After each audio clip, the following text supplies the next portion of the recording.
Hoje a gente vai mergulhar fundo numa história, nossa, uma história muito intensa. A gente está falando de desespero familiar, de fome, de uma traição lá do passado que volta com tudo para assombrar o presente. É, no fundo, a história de uma prova final. Uma prova terrível que vai decidir o destino de todo mundo. E o eixo de tudo é essa pergunta: qual é o preço da redenção? O que é preciso para alguém mudar de verdade, lá no fundo? É bom guardar essa pergunta na cabeça, porque o que a gente vai ver é uma das respostas mais poderosas já contadas. Bom, o nosso ponto de partida é uma crise, assim, devastadora. Mas não é uma crise de poder ou de dinheiro, é uma crise de sobrevivência mesmo. Ok, vamos entender o cenário. A situação não podia ser mais séria. A comida que os filhos de Jacó tinham trazido do Egito acabou. Já era. A família está mais uma vez a um passo de morrer de fome. Eles precisam voltar. Não tem outra opção. Só que tem um problema gigantesco no meio do caminho. E aqui está o impasse. De um lado, Jacó, o pai, já idoso, se recusa terminantemente a deixar o filho mais novo, Benjamim, ir junto. Ele já perdeu um filho que amava muito, José, e o medo de perder o outro é paralisante. Mas aí, Judá, um dos irmãos mais velhos, entra em cena, e ele faz uma promessa solene, colocando a própria vida como garantia pela segurança de Benjamim. Esse é o momento que muda tudo. Com a promessa de Judá na mesa, a decisão foi tomada. Os irmãos começam então uma viagem super tensa de volta ao Egito. E o detalhe é que eles não faziam a menor ideia de que o governador poderoso que esperava por eles era o mesmo irmão que eles venderam como escravo muitos anos antes. Jacó, mesmo a contragosto, instrui os filhos a fazerem de tudo para agradar esse governador egípcio.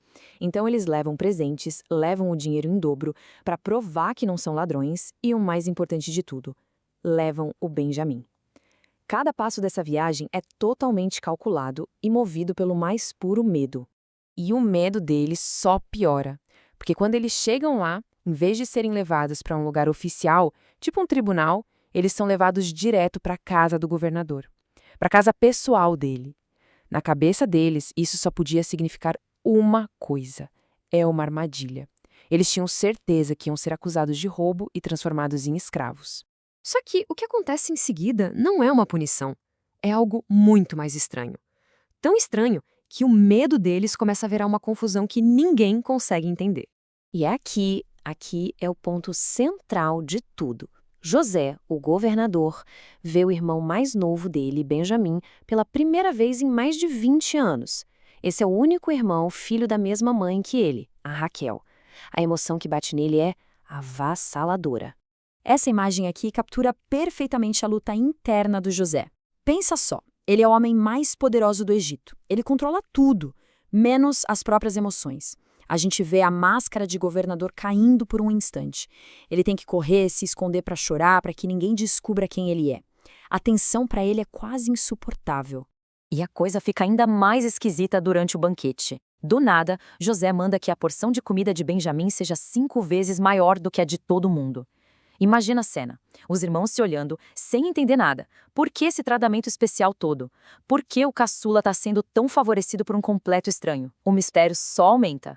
O banquete acaba e os irmãos vão embora, aliviados. Eles pensam: ufa, o pior já passou.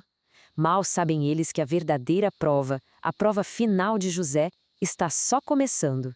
E aqui a gente vê o plano de José em ação. Ele dá uma ordem secreta para o seu servo colocar o copo de prata pessoal dele dentro da bagagem de Benjamim. Isso não é um ato de maldade, não. É um teste. Um teste planejado nos mínimos detalhes. Ele quer saber: será que os irmãos mudaram? Será que eles abandonariam Benjamim para se salvar, do mesmo jeito que o abandonaram anos atrás? E o plano funciona. Os irmãos são alcançados na estrada, acusados de roubo, e para o horror de todo mundo, o copo é encontrado.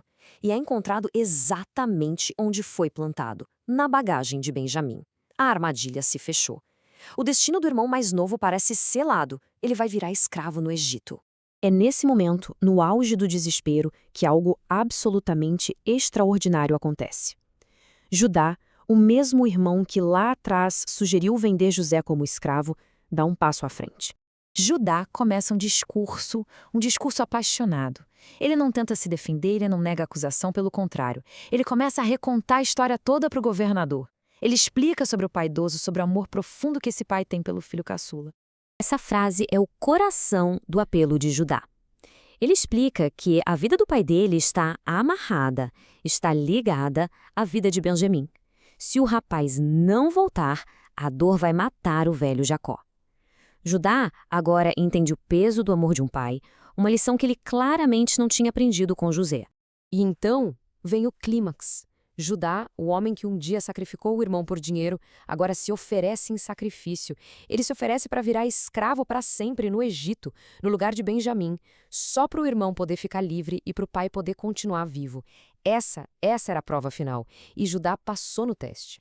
A transformação está completa. O erro do passado foi confrontado com o maior sacrifício que se pode imaginar.